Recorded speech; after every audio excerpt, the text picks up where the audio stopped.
Welcome to The Code. Construction, design and engineering. This is India's #1 construction podcast. Hi and welcome to India's #1 construction podcast. I am Rishabh Aggarwal, your podcaster friend, and this is The Code. Today we have Mr. Jugal Mistri with us. He's an architect based out of Mumbai. The introduction runs a little long, so I would rather have him talk about himself a little bit and share 2 points. Sir, how are you? Would you like to say something about yourself to our listeners? Well, firstly, hi Rishabh. It's nice to meet you. Pleasure. Yeah, first time we're meeting and in your studio. Nice space. Thank you for the time that you've taken out, and Sure. Truly glad that you could make it. Sure. So I'm an architect and an urban planner. We run a full service architecture firm in Bombay. It's basically my name, JMA Mumbai Jugal Mistri Architects. And the office essentially does a lot of cultural and context driven work, which is, if you ask me categories, it's essentially residential, commercial and hospitality. And we try to kind of strike a balance between, our global experience, with our local knowledge. So it's kind of a, so as an office, we are not only like oscillating different geographies, but also different kind of project categories as well as different typologies of design. Yeah. Did you always know you were going to be an architect? Yeah, I get it. I get asked that quite often. And I mean, I had some kind of inkling when I was young. And, I grew up doing lots of outdoor activities, and I was kind of always, into sports in my school, and everything outdoorsy or more creative kind of interested me. And then once you're kind of in your junior college, you kind of need to figure out, right? That's the difference between education in Delhi and Mumbai, by the way. For those of you who do not know, Mumbai has something called junior college, which is 11th and 12th. और हम दिल्ली वाले board exam के लिए पागल हो जाते हैं, and I think we lose our minds around it. Yeah. But I think junior college is still fun, or is it like a very serious environment there as well? No, it's not serious at all. At all, right? Yeah, but if you're a science student, yes. Yeah. And I had to study science because that's like the minimum eligibility to become an architect, right? Fair. So I did that, yeah, and here we are. Yeah. Okay. Any prior, let's say, idols that you look forward to? Prior idols, I mean, there are many, and I've been like very privileged and very lucky to have very good mentors in my life. So, always whenever I'm meeting people, they're asking me about architecture, or, if they want their sons or daughters to become architects. I always tell them that, they'll definitely go to a good school. Maybe they'll do well. But what is the most critical is who are your mentors? Who are the people that you can really build that relationship and continue to stay in touch, throughout your career and throughout your life. Yeah. Because it's unlike other professions, there is obviously, it's basically art and science coming together, and which also means that there are going to be a lot of temperamental issues you're going to deal with. You're going to deal with a lot of emotional issues, and you're going to always be looking out for the right advice. Yeah. And so as far as idols are concerned, I mean, yeah, sure, we I had like great professors right from my undergrad school who were kind of exposed globally. Where did you do so I went to this school called IED. It's in Gujarat. And I think it's one of the most romantic college campuses I've come across. Right. In general, if you are doing your college studies in Gujarat, the institute culture and the design is very rich. They just have a very high level of spatial experience. So this happened to be one of those kind of very nicely designed campuses, very small, very intimate. And back then, I'm talking almost more than 24 years ago, there were only few architecture schools in the country. Yeah. And this was sort of ranked in the top 3. And very nice. So it was a very, very interesting experience. Yeah. To be there. And the study of architecture is like a whole different topic as well, but it's like a very varied kind of an experience that they give you, right? Yeah. It's not just the curriculum that's followed, because design is subjective. Everything is everything is in design or nothing is design. It's very subjective to what the other person judges your design to be. That's why you have those tough juries also that you have to go through, right? Yeah. Tell me something about your work. Are you working mainly in Mumbai, and what's the scene? Where all are you working, and what all kind of things are you doing? Yes, Bombay is like home ground, so that's our main market. That's where we have a faster kind of turnaround of projects. So in Bombay, we do kind of the whole spectrum, which is we do a lot of luxury home interior designs. We also work with a lot of developers, help them set up show flats and sales lounges. And more recently now, we are also doing mid-rise towers, in very premium locations like Bandra, Turner Road, which is again a kind of high street environment where a lot of new commercial development is popping up. So we are doing one of the kind of a very important landmark buildings there. Besides Bombay, I've been like traveling to Delhi a lot. Delhi UP actually is one of our oldest markets. Oh, is it? I've been working in UP for almost 7-8 years now. Yeah. So, basically so it's one thing to like go where the business is, but then, there are these, select clients in these small territories of India, that are able to identify the right talent. They're able to offer the right, sort of scale of project, that will kind of incentivize us to go that extra leap. Fair. So we've done that experience in UP and Delhi. And more recently, Goa is where we are kind of quite active in terms of designing luxury villas, doing gated communities, where we are trying to kind of push limits of, development. So these are not like personal homes, but these are homes that are bespoke design made to sell. And why do you think Goa is blowing up like that? It is, isn't it? Am I wrong in saying that the Goa is blowing up? I mean, partly, your Delhi director are responsible. Yeah. Yeah, because there is this kind of fancy about Goa, and there is this kind of very, Especially to a North Indian guy.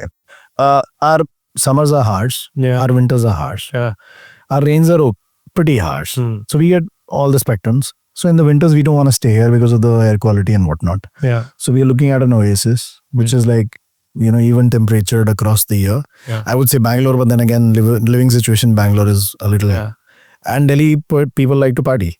yeah. So Exactly, yeah. why not Goa, right?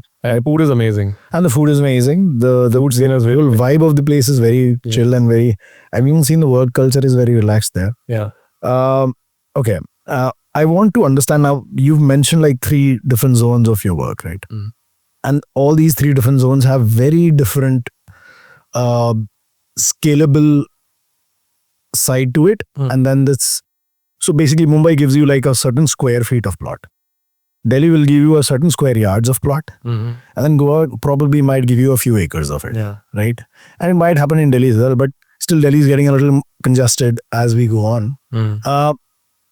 How does design vary and your mindset vary with these 3 places when you design for these 3 different types of places? Because in any case, a home in Mumbai would require all the elements in a home, similar to what a home in Delhi would require. But the luxury of that in Goa probably would be a little different.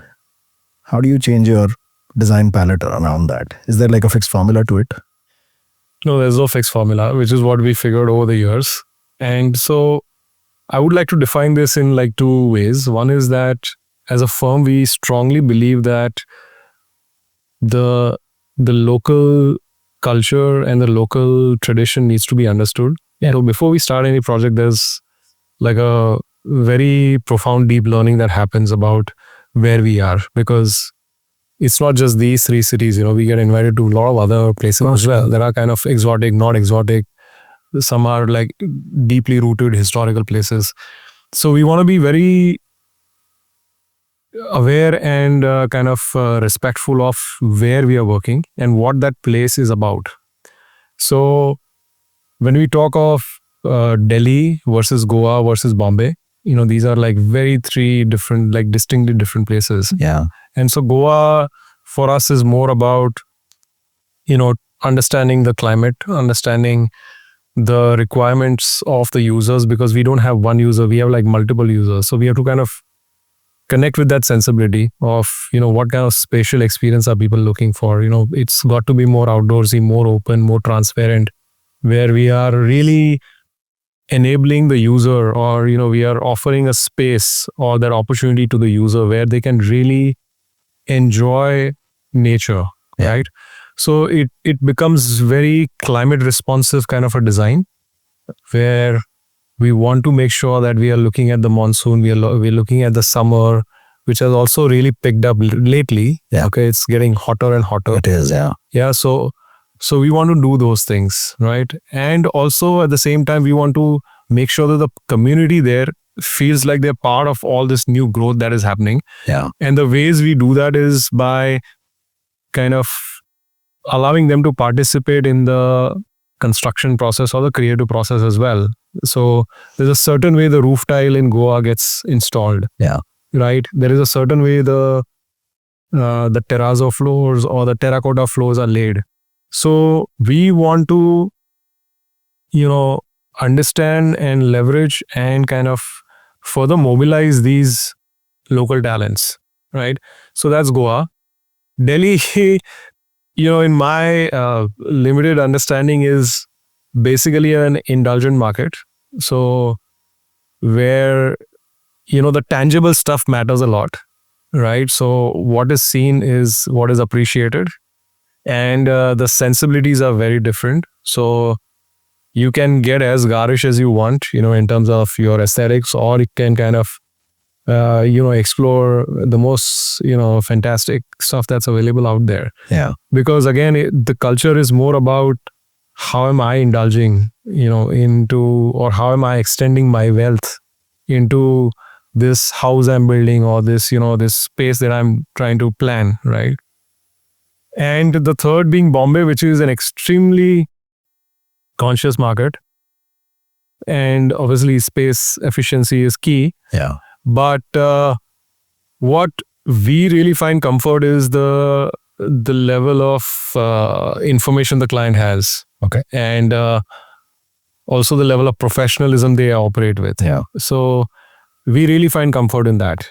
And that leads to like a more seamless design process. I have to say, I did notice the little smirk of a smile that you came when you were talking about Delhi people. And it was, for sure, I understand what you mean. I think the interests and eccentricities are different in different places. Yeah. You go to a tier 2 place, they'll talk to you like, with so much respect. You're like, okay, ये अपने शहर में नहीं मिलता है जल्दी से. Because I think bigger cities have no time for anything kind of a life going around, and people don't respect those nice teas, that you... No, and also like in bigger cities, you don't have the luxury of space, right? अभी जैसे हम यहाँ UP में club house बनाते हैं, एक घर के लिए है. Absolutely. Private club house बना रहे हैं हम. बिल्कुल है. So, like, how is this possible in a city? It's not. Yeah, that's true. If I'm making a 15,000 square feet clubhouse, it's for an apartment building. Here I'm doing it for a single family. Yeah, this, we were joking about this. I have a big part of my family in Mumbai, and we are laughing. यार तुम एक बात बोलूं मैं तुम्हें, मैं कहा हाँ जी बोलिए भैया. कह रहे जितने में मेरा अपार्टमेंट आता है तेरा फार्म हाउस आता है उतने में तेरा.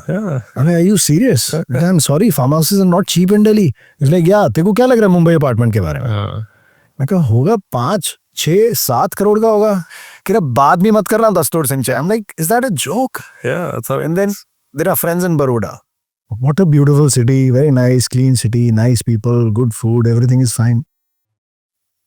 I think Baroda में जो budget Delhi home का है या Mumbai home का है, तो I'm able to buy like 3 houses in that budget. Yeah, exactly. So the scales are of course different, I get it. But then with these scales, the challenges are also different, are they not? When you're designing for Mumbai, the challenge is different. When you're designing for Delhi, Goa, everything is different. What are they like? Are they spatial? Are they something which are based on regulations? Do you think it is the people there? Do you think it's the culture? What is it? And how do you navigate around it? Yeah, so different cities and different locations come with different challenges. I think it also largely depends on the project type and the client. So if you are doing a development, for example, then the major challenge is just the timelines. So, where the developer wants to build quickly, sell quickly. And then given all the tropical locations we are working, by the coast from Maharashtra to Goa, like including Alibag and all these places, the biggest challenge is rains. Yeah. And so one has to maneuver around the weather, the months of, rain, schedule themselves accordingly. And if you miss out on those windows, then it becomes a huge problem. Absolutely. Yeah. But like in other places, it's the challenges are different. Yeah. I want to talk to you about a little bit about climate as well. Sure. It is forever changing, of course. I think when you started the practice 12, 13 years back, it was a little different than what it is today. Like we said, the entire planet is going warmer. But climatic issues, again, in Goa is different. Like it rains, 6 to 8 months there, I think. 4 months. 4 months? Yeah. But like still some amount of rain going on. June to October. June to October is the heaviest. Yeah. Delhi has rainy season as well. But our problem is not just the rain. It's the AQI.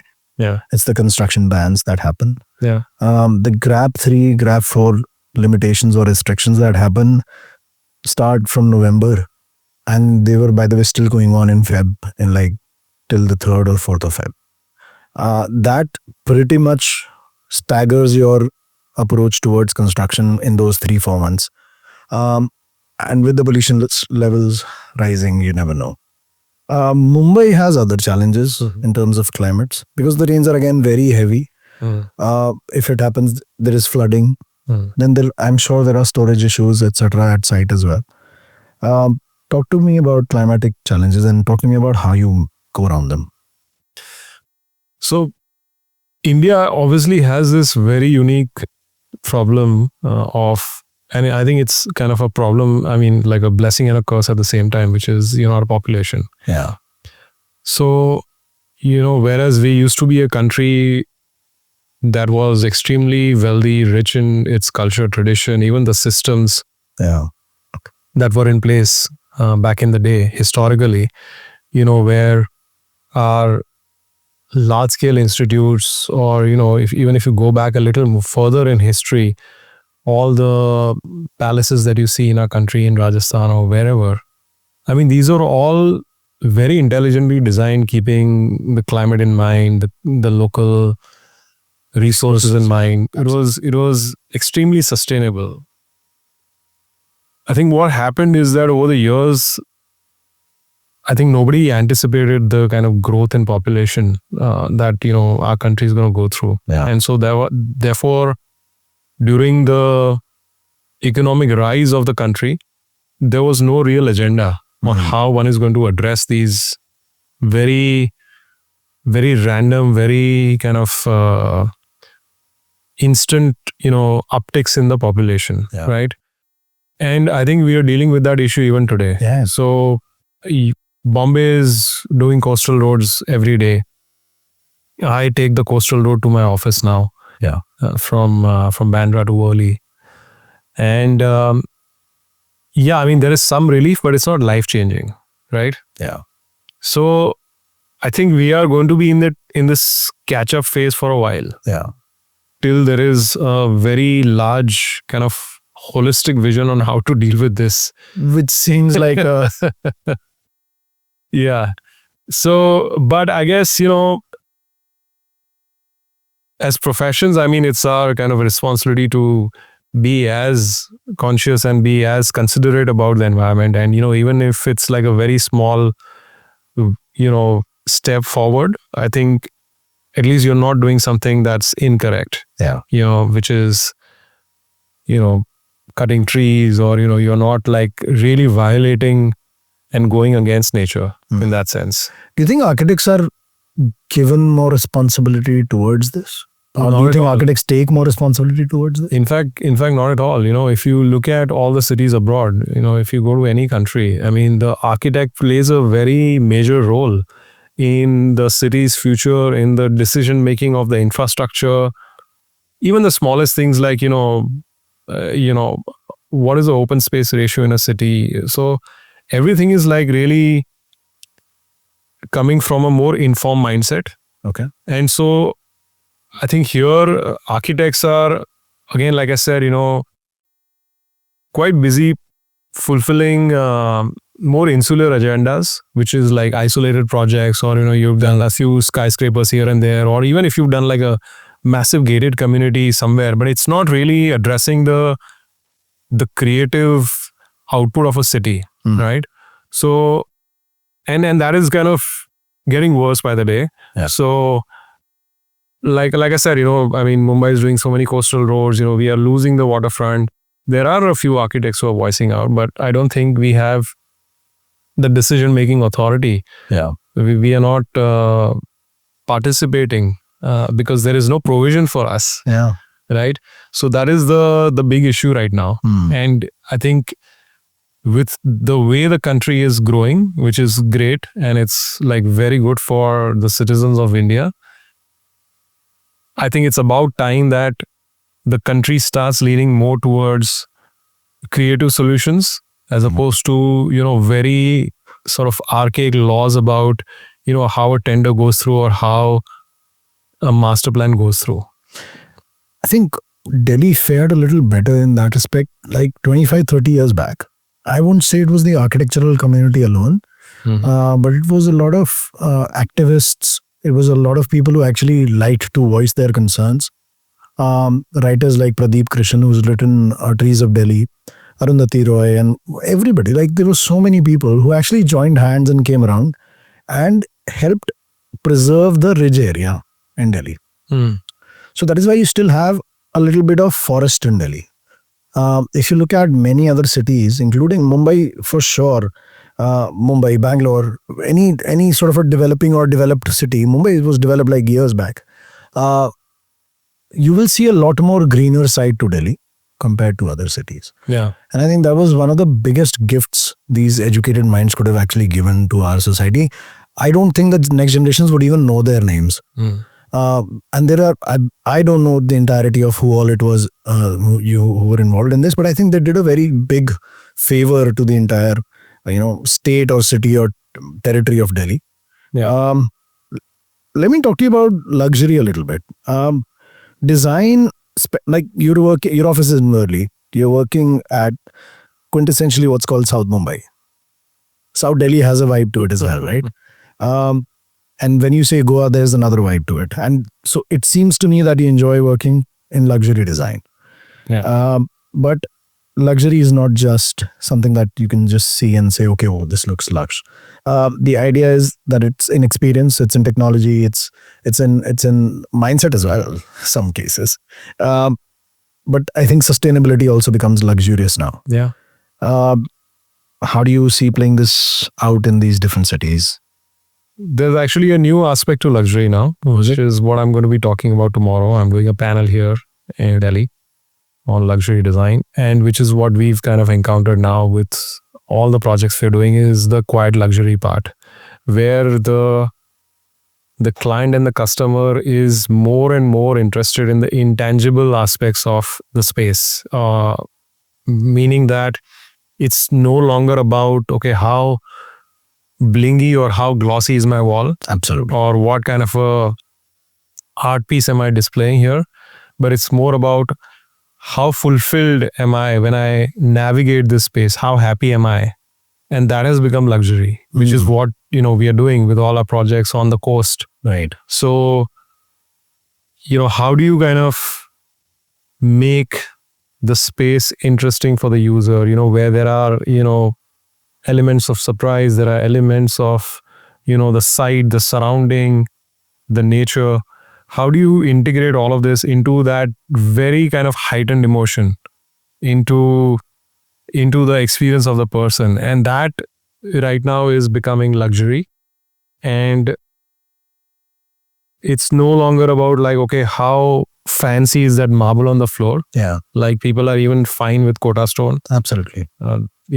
Terracotta floors. All of that stuff is really in demand, and it's really resonating with people who understand luxury and who've kind of been there, have traveled, have that little sensibility about stuff. Do you think luxury is just about spending more money? For many, yes. Yeah, sure. For example, a well done white cement terrazzo floor, which is done in situ, is a luxury now because you don't have those artisans. You don't have those people who actually can do a good job with it. Yeah. पहले वो normal था. It was a norm. Everybody was doing that. You found people, who had done that in several houses. Now nobody does it because everybody's getting Italian marble and whatnot, white marble from, I don't know, Vietnam white and whatnot. 1,000 रुपए foot का पत्थर लगा रहे हैं लोग, and maybe more. But in Delhi, I've realized this, that I think still luxury would mean spending or splurging a lot more money in your house. Yeah. I was listening to this, I would not call it a podcast. I think it was an interview, and the lady was interviewing Ratan Tata ji. And she asked her, what kind of home do you live in? He's saying it's a luxurious house. Of course it is, sir. But please tell us something about it. Because I think Tatas have always maintained to be low key, right? He says, it's a house that allows me to sleep peacefully. Yeah. Wake up without any sound. The light enters at the right angles where I can enjoy my cup of tea in the morning. The way he defined that luxury in that dialogue, it was so simple and quaint. And I realized, okay, I don't recognize with this person right now because I was young when I heard that. And when you're young, luxury to you is all those knickknacks in your home. Yeah. Home automation. Snazzy ones. Just a press of a remote and my curtains are opening up and my light is going up. Yeah. But when you grow up, you realize you don't want to control a lot of these things. Yeah. You don't want to be involved and you don't want to employ your brain to actually activate all these things. And what if something goes wrong? I have to manage more possessions, more problems. Sure.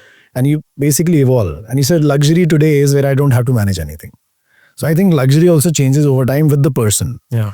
But when it comes to these cities, I don't think there is a clear definition to it rather than just splurging more money. Yeah. Personally, that's what I think. There's space and time for everything, I think. That is always true. Yeah. But luxury is a whole different topic altogether. And I think you can always expect it to just keep on going up and adding and adding. Wallpapers were being designed wallpapers were basic. Then designers have come in. Yeah. Then Versace has come in. And now when I say designer, I say Versace or I say Louis Vuitton, it's just like a whole different game now. True. And then wallpapers. So I don't think there is any cap on it, and I don't think we can ever actually put a cap on luxury. It'll always keep rising. Jugal, you've been a part of countless projects in the last decade or so, right? But the beginning is different than and then eventually you reach a pinnacle. Would you say you've reached your pinnacle yet? Not right. Nobody ever believes that. Everybody wants to grow. The idea is I want to understand like the initial parts of the projects that you've been a part of and so many that you've done.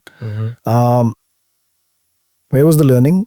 What was some of your favorite? If you could just tell us some stories. I love listening to stories. Yeah. So there's a saying that architects are travelers, and also there is no such thing as a local architect. So to me that kind of speaks volumes because our life is kind of a journey. And whoever we meet, wherever we are going, wherever we travel, there's always learnings happening along the way. And that's how you kind of keep your mind sharp. That's how you are going to be always at the top of your game. Because if you kind of start limiting yourself into one particular surrounding, or if you get too comfortable with something, it can kind of impact your work and overall thought process. So for me, it's like I told you, as an office, we do very limited work here. Yeah. And so for us, like every building is a Taj Mahal for us. Whatever we are doing, whether it's a small scale or a medium or a large scale, because we want to put in those many hours and that time into that project and to really detail it out in a way that we really are proud of. Yeah. So it's obviously for the client is great. It's great because, their architect is giving them that time. Yeah. And, we are always accessible, available, stuff like that. But I would say my early part of the career when I was living in the US was where, I really learned a lot in terms of, positioning ourselves once I was back. So as an office, we are, we have international sensibilities. We have that international experience that are kind of balanced with local requirements. So that was like a great learning to be able to position ourselves into that kind of design sphere where we are offering these cutting edge solutions, where our projects mean something, they have an edge. So we are able to stand out. You were practicing in the US? I was working. I went for a master's. I was living in New York for a while, and then from there I moved to Miami. And so I was working as a project architect and a planner because I studied urban design. I got my master's in urban design. You think the systems from there and here are different? Yeah, vastly different. Yeah? Yeah. There, I mean, even like 15 years ago, we used to do everything like parametric and everything was BIM 15 years ago. So BIM is now kind of Picking up. Yeah. In some setups, it's already like deeply ingrained, but not all architects are still using BIM. Why do you think that is? Why do you think like you've worked in both the worlds now? Yeah. I'm sure you have an opinion about where we are lacking, right? Yeah. So Construction is not stopping. no. There's no dearth of projects. No. Yeah, I think the difference is the coordination between multiple agencies. So in order to use a certain software or BIM, all your agencies have to have access to that platform. They need to be educated in that same system. Yes, because once you start sharing your data, it's got to be on a seamless common platform with everybody. So that is the major reason why we've still not gotten there, right? So yeah, systems are very different. Overall work culture is very different. Jugal, I want to ask you, and in your opinion, like how do you think architecture would shape a city's future? Can you actually design it? Do you think? Yes, there are multiple ways in which architecture and planning overall can sort of decide or even shape a city. Let's break it down to like 3 aspects. So one is obviously the economical aspect. So if you look at any major event in whether it's a country or a city, where there is a huge kind of a monumental project that is being launched, whether it's on a public infrastructure scale or, a cultural scale like a museum, it has an impact for the next generations to come. For example, if you see the Guggenheim Museum in Bilbao, Spain, that was designed by Frank Gehry. I mean, that place was doing very badly. I mean, they were suffering, and they really wanted kind of that little spurt of growth and that interest from tourists and the neighboring countries as well. And so that one particular project, which was a very smart investment by their government to invite architects from across the world to design a museum, which was done by the water. And Frank Gehry won the competition, and it's, I think, now been 20 years that museum's been opened. Yeah. And, one photo of that has become synonymous, that whole curvy, crazy structure. Everybody knows that, we can relate to it. And it changed the entire economics of the place, so many people travel there every year just to see that one building. Yeah. And then it had a cascading effect on the entire neighborhood. Yeah. So yes, if you make spaces interesting, there is a very positive impact of them on the local surrounding. Yeah. On a more sort of human experience, if you look at cities like, let's say, London, New York, or even Hong Kong, why are people like more healthy? Why are people more happy? Because the way it's planned is these cities make you be outside on the sidewalks. Like New York is all about the sidewalks. Yeah. You're never in your house.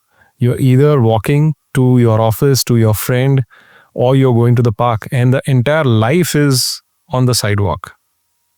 So think about it, like on a daily basis, how many interactions are you going to have while you are going from point A to point B? And that just kind of keeps the mind healthy.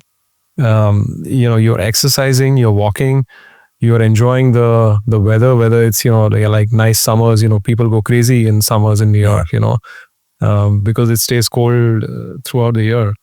So that is the other aspect on how we can make, communities more healthy and engaging. right? We don't have a blueprint to cities in our country. Sadly, We don't, but there are some examples. Like if you see Chandigarh or even the city, Chandigarh is again like or even one. Gandhinagar, which is again like Yeah. a kind of a replica of Chandigarh. I've not been. Yeah. So though these cities have not been successfully identified as pedestrian-friendly cities, but there is some rationale to the way they are planned. There is a nice allocation of open spaces versus the kind of enclosed spaces. Yeah. Again, if you see in both cities, people like to be in the outdoors. There are like abundant natural parks, like lots of play areas for kids, for everybody, Yeah. right? So these are like, model case studies that, one can look at. And, But we've constantly failed in India. Yaar. I need to say this. again, I'm going back to the same argument, which is we are not able to handle the population, Yeah. right? So, And we're not able to actually enforce the policy that we put in place as well. yeah. For some XYZ reason, we let go of the vision. Yeah. It might be one man's vision. It might not be the person succeeding that person. I think we could have done really well. I'm quite disappointed in the way Gurgaon has turned up. Yeah. It was said to be a planned city, Mm-hmm. but one rainy season and you see it becomes like people require boats there. Yeah. Same situation with Faridabad, one of the oldest cities, which has a separate industrial area, which has a separate commercial area. Residences are separate. It is quite neatly done in that respect, at least. Mm. In Delhi, there is no fixed scheme. You have offices within residences, you have shops within residential areas, you've got commercial establishments running amok, you've got roads going haywire. Every now and then, whatever road you've created, people will break open the divider and just create a U-turn themselves. Yeah. The issue with Delhi is completely that it's left to people. And I'm not just criticizing any government or anything. I'm just saying I think we don't have the mindset to actually take care of our city as individuals as well. Yeah. That seems to be the case now in Greater Noida, which were supposed to be planned, Yeah. but they've not panned out. Yeah, and as you rightly said, see, Gurgaon has wealth, right? People Yeah. are spending money. Homes are not cheap. No, Let's apply the same logic to even a city like Bombay, Yeah. right? So today, and it's unfortunate, like you rightly said, that India as a country has a spending capacity. We have the capital. People are thriving. Like now the rates for homes, like the prices for homes are comparable to any other global city. absolutely, Right. absolutely. But we still live in shoddy environments or like extremely poor infrastructure. And the core to all of this is a lack of awareness at the decision-making level and the lack of integrating a more holistic approach. But the enforcement is also not there. Huh? Yeah. People are. If you just tweak the process a little, Yeah. where you are integrating people who have the experience and who have the exposure, who understand what are optimal standards of living, or let's say international standards of living. Because now, if you are saying that, look, we want to live in homes that are 50 crores plus, right? Which means that we have that very high standard, I right? do, yeah. So one has to hold the same standards on the public domain as well. Yeah. That if we want to build a road, the road has got to be a certain way. If you are building a bridge, it's got to be designed a certain way, Yeah. right? Why can we not have that is the main question. You're right. Yeah. You're right. Well, a New York apartment facing Central Park, which is like $5 million, right? Yeah. That's roughly what, 45 crore rupees? Yeah. I think you get a farmhouse in South Delhi for about that much. Exactly. That's just the land, by the way. Yeah. So then you shell out another 5, 10, 12 CR to make the dream home that you've always been thinking about. And the moment you drive out of that colony complex of your farmhouse, you're marred by a traffic so dense that you can't leave the vicinity for another 30 minutes. There is no hospital nearby. There are hardly any schools nearby. It's just the luxury of being in South Delhi and maybe living in a farmhouse, which has just become a fashion statement or like a, I don't know, social status these days. Yeah. Yeah. And that is my beef with the whole idea. Hmm. Now, I'm not saying ki मैं afford नहीं कर सकता तो इसलिए मैं बोल रहा हूँ ऐसा. हाँ. ठीक है, I can't afford it. Yeah. And fair. If I could, I probably still wouldn't have bought that house. Because there is no comfort there. Yeah. I rather buy an apartment in Camellias or wherever and then live in that gated society and enjoy the perks of the society as well. Because the moment you enter these societies, you don't feel like you're in India at all. It feels very clean, very well maintained. Of course, there's a high maintenance cost happening in these things. But then again, you're in an apartment. Yeah. You can't enjoy a terrace. You can't enjoy that sunlight. You can't actually enjoy a park or you'll have to get out into the community thing. The challenge with all these things is the price is high, but what you're paying for it and what you're getting, it really doesn't even out. Yeah, it's not value. Same in Mumbai, right? Yeah, Bombay is again a very special case because even with that kind of money, we don't get the space you guys get in Delhi. So there's a square footage deficit for sure. हम दिल्ली वाले by the way Antilla का भी मजाक उड़ाते हैं. हाँ, तो वही है. 500 CR mansion. हाँ. हमारे लिए वो ऐसे लगता है, हमें लगता है क्या है? He's looking at slums. We don't get it. Right. But for that amount of money, one should be able to, I don't know, aim for the stars. I don't know. Yeah. What could one demand in a city like Mumbai and Delhi? I don't think anything. Yeah. So Bombay, I guess, has the right ingredients for, an urban setting. It's got amazing people. The vibe is amazing. Yes.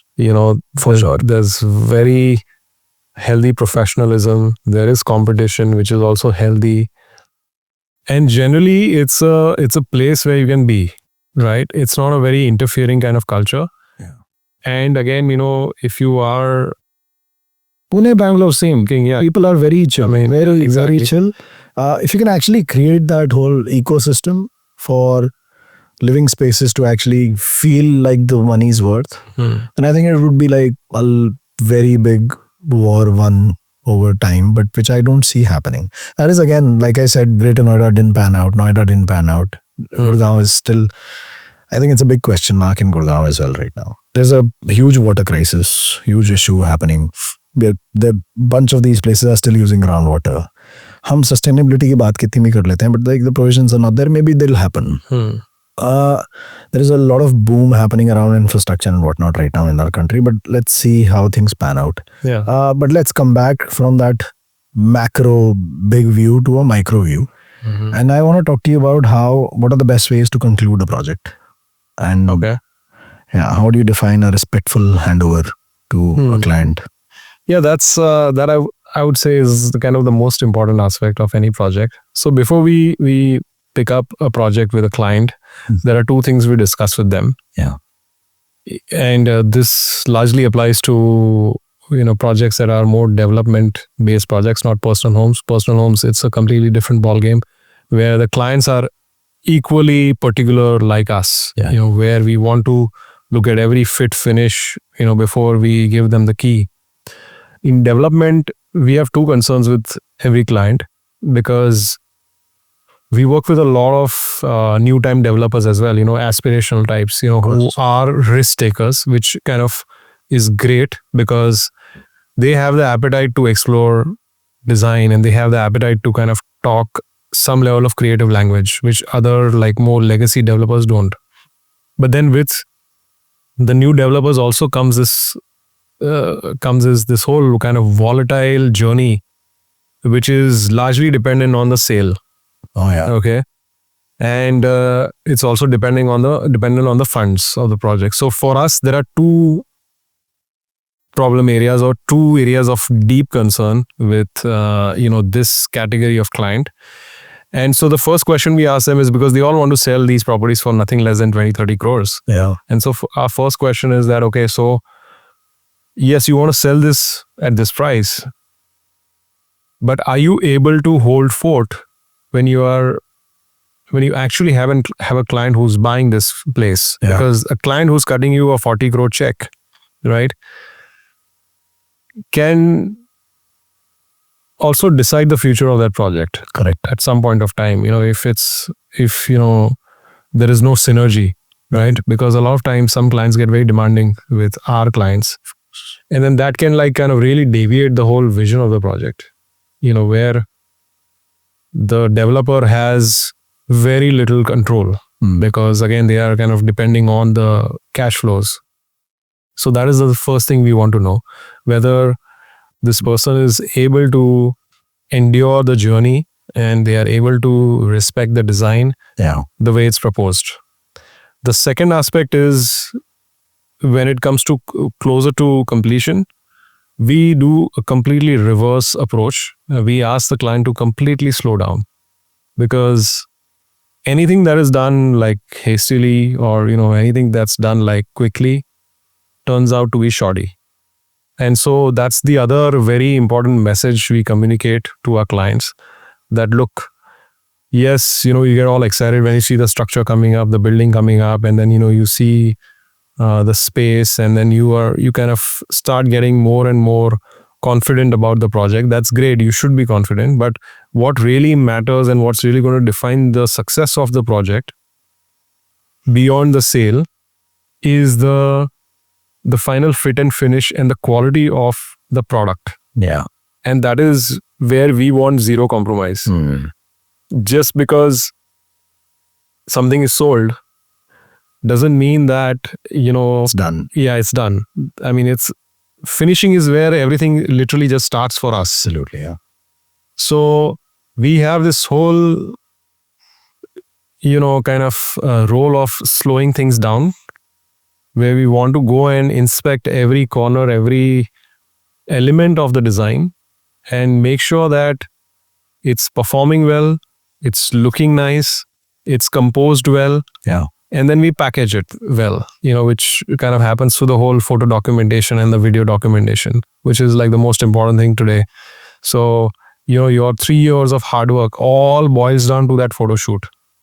So if there are wires hanging, or if there are cracks in the paint, or if there are dirty window panes, it is basically pointless for an architect to spend 3 years or 4 years on a project to see that day. Right? And it's not just because it's serving our agenda. It's nothing that it's kind of it's only going to help you. No, it's going to help the whole team. It's also going to help your own portfolio to have something that is well put together. A lot of people follow the philosophy where done is better than perfect. Kind of sounds like perfectionism is kind of important to you, especially towards the end.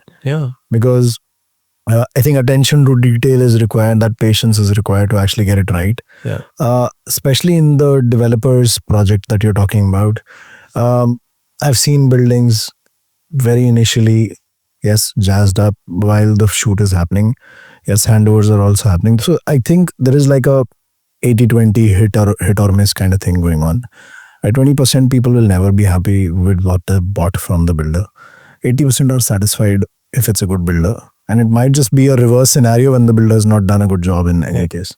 What about individual homes? Does the strategy change, or do you think it's a more tedious process to do an individual home compared to like a development? The individual home, I think the only challenge we've seen, and again, it's happened very rarely, is, some kind of very unrealistic deadline. Okay, something has come up, someone's whatever, some event is anticipated, and, they want everything quick. Besides that, we've not really sort of come across like very complex challenges, nothing that we can't solve. And so with private homes, it's been like, as long as, the design process is very demanding, very intensive, because then, and actually I should mention that, is that in a private home, it's kind of like a role of a family doctor, where everybody has their own pain points.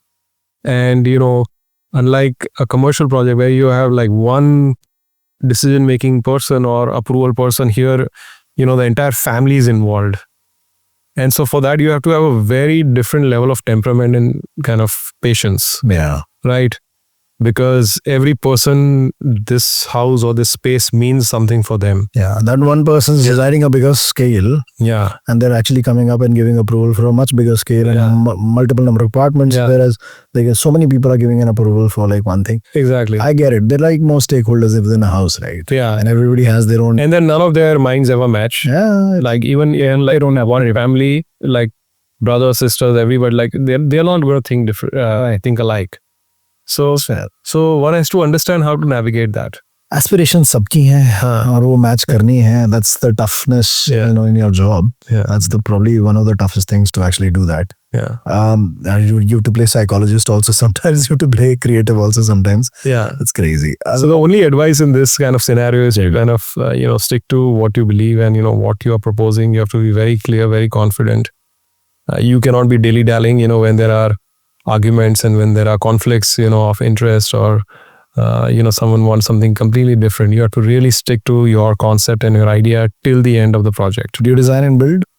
No, we don't build. We are consultants. So have you tried that? No. You don't want to get touch the devil there? No. A lot of people say there's a lot of money there. Yeah, I mean, I think there's also other things there, but we are like, if you see our studio, like it's a very calm space, it's got this very zen-like feel. Yes. And as a team, we are like extremely calm and collected people. Yeah. And, which is why, again, that is also the reason to kind of keep the number of projects a year limited. Yeah. It's not an office, that feels chaotic. Yeah. And so if we were to add this dimension of the business, I would have like, I don't know, suppliers sitting in my office and, yeah. It will become a contractor's office for sure. Yeah. And there'll be a lot more noise in the office. Yes. Zen feeling will be lost immediately, like after 2 months of work starting. Yeah, exactly. New build house in Delhi, farmhouse, like the ones you've done. Yeah. Groundbreaking to handover. What's your timeline? What do you think? Is a realistic timeline? It really depends on the family and how fast they approve things. But let's say we don't spend more than 2 years on one. 2 years? Yeah, 2 years. Renovating a 5-bedroom apartment.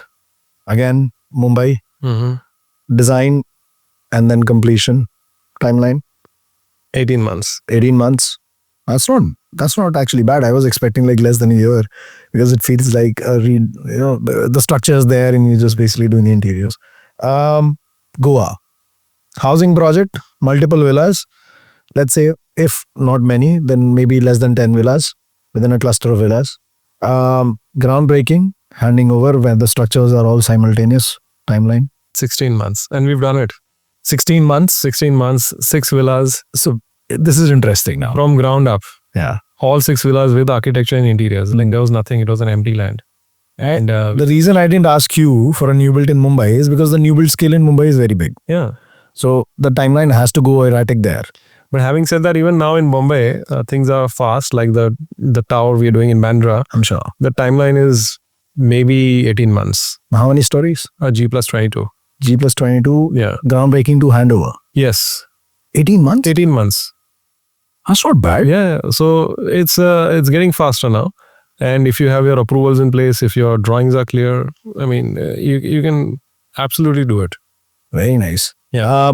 I think I've put the numbers across in perspective because a realistic timeline is something that it's just a ballpark everybody can give. Like you've also given a ballpark based on your experience. That tells me Goa is quite chill in terms of getting the projects done very quickly. But I do think those villas are usually ground first. That's it, right? Maximum G+2. Not higher. Yeah. G+2 would be like a different luxury also. I've mostly seen G+1 with like a small quintessential pool. But again, when I say architecture and interiors, our architecture is also very detailed. Yeah. So there is a facade element and there are, a lot of suspended elements and there are cantilevers and there's fabrication work, there's a roof work. Yeah, you have to plan PEB first and everything. It's not like a straightforward, like a box, which has to be column beam, bana diya and then it's up. So even with all of that karigari, we've managed to kind of deliver on time. Right. Yeah. Brilliant. Yeah. Jugal, any advice for newcomers who want to start their own firm? Yeah. Yeah, which seems to be the trend right now. I mean, it's very hard. Everybody wants to be their own man. Yeah, everybody wants to be an entrepreneur, which is great. Yes, but I do feel that unlike other industries, my one advice to any newcomer is that this industry definitely is an industry where you need to have experience, you need to get your hands dirty, you need to go through enough shit to run your own show. If you kind of jump the gun, you're going to kind of somewhere down the line it kind of bites you. And so if you want to mitigate that, one needs to put in the years, get a nice portfolio built of their own, with a good company. So would you say your profession is glamorous? Okay, I it's a very interesting question. I'll answer this, and it's a good question because so our industry is definitely turning more glamorous now. I think there is a lot of awareness, which is a great thing. Design has never been a popular subject in our country. Yeah. Okay, we've always been a country of needs and necessities. Like what is essential? We always want to tick mark the essentials in our life.